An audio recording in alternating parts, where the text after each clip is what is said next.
My name is Grant Maltman, and I'm the curator at Banting House National Historic Site of Canada in London, Ontario. Banting House since 1923 has been known as the birthplace of insulin. It was designated a National Historic Site of Canada in 1997.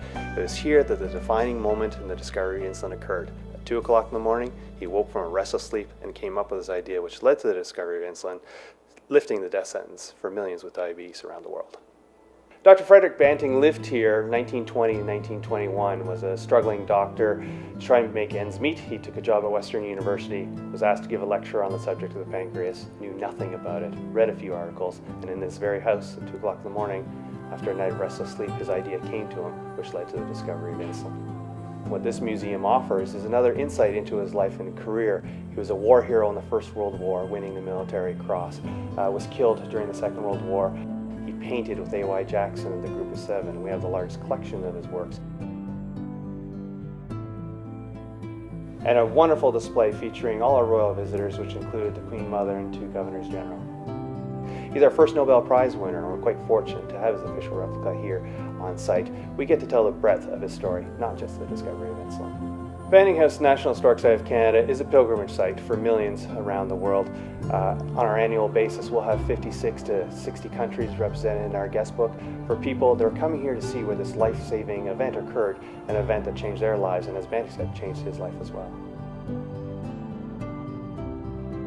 We know Banting for the singular event, and what we can share with everyone is that he wasn't a singular man, that he was a war hero, he was a scientist, he was an artist. He really was a Canadian for all times.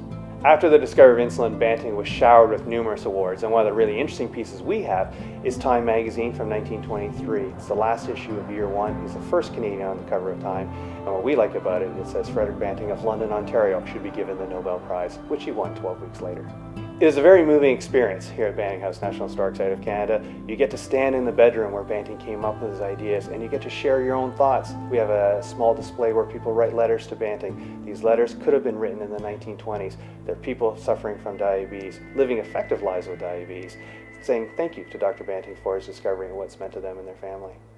I had someone who was up for the Nobel Prize, giddy, sitting on Banting's bed. I even had a researcher laying down once, very apologetically afterwards, saying, "You'll never know what this means to me. I've been doing diabetes research for 30 years. Maybe now I've been here. Maybe now I can finish Banting's work." The Flame of Hope burns outside of Banting House. It was lit by the Queen Mother in 1989 and stays lit until a cure for diabetes is found. When that cure is found, the research team will be brought to London to extinguish the flame and also open a time capsule that the International Diabetes Federation has left here on the property.